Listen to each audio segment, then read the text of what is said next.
नक्की जर असे असेल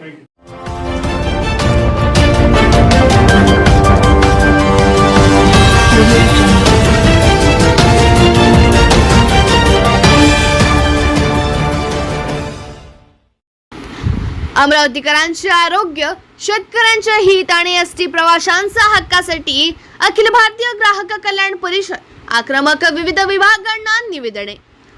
राज्य कार्याध्यक्ष तथा जिल्हा प्रभारी निलेश टौलारे यांनी अमरावती एसटी आगार व्यवस्थापकाला दिलेल्या निवेदनात एसटी डेपोवर असलेल्या सुलभ शौचालयासाठी आकारण्यात येणारे शुल्क महामंडळ प्रत्येक व्यक्तीकडून तिकिटावर अधिभारच्या रूपाने घेत असल्याचे ते रद्द करावे.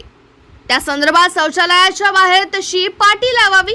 तक्रारीसाठी त्यावर संबंधित अधिकाऱ्यांचा नंबर टाकावा, जेणेकरून कोणी पैशासाठी जबरदस्ती केल्यास त्या नंबरवर तक्रार करता येईल. सोबतच महाराष्ट्र शासनाकडून पुरस्कार प्राप्त, मुख्यतः डॉक्टर बाबासाहेब आंबेडकर पुरस्कार प्राप्त लोकांना एसटीत विनामूल्य प्रवास करण्याची सुविधा उपलब्ध करून द्यावी, या मागणीसाठी निवेदन देत विनंती करण्यात आली आहे. अधिकाऱ्यांकडून सकारात्मक प्रतिसाद मिळाल्याचे टौलारे यांनी यावेळी म्हणाले. नमस्कार. आज अमरावती विभागीय कार्यालय येथे जे एस टी महामंडळाचं कार्यालय आहे तिथे आम्ही एक निवेदन सादर केलं. यामध्ये प्रमुख मागण्या होत्या की महाराष्ट्र शासनाने एस टी महामंडळाने 1 जूनपासून जे शौचालयासाठी अधिभार रद्द केलेला आहे, त्याच्यासाठी जी फी पडत होती ती रद्द करण्यात आलेली आहे.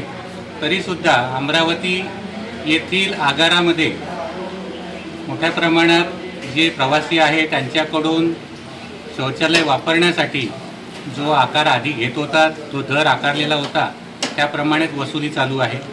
तर ही अनधिकृतपणे ही वसुली करण्यात येत आहे. तरी प्रवाशांना या माध्यमातून दिलासा देण्यात यावा आणि प्रवाशांकडून जी वसुली केली जाते तेथील प्रवाशांनी ही पैसे तिथे कोणतेही पैसे देऊ नये असं आवाहन आम्ही अखिल भारतीय ग्राहक कल्याण परिषदेकडून करण्यात येत आहे. तेथे लवकरच विनामूल्य शौचालय अशी पाटी लावण्यात येणार आहे.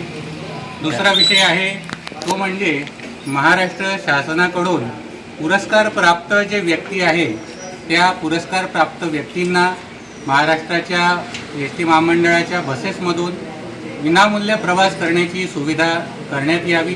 ज्याप्रमाणे विविध पुरस्कार प्राप्त व्यक्ती आहेत त्यांना ती सवलत दिली जाते आहे.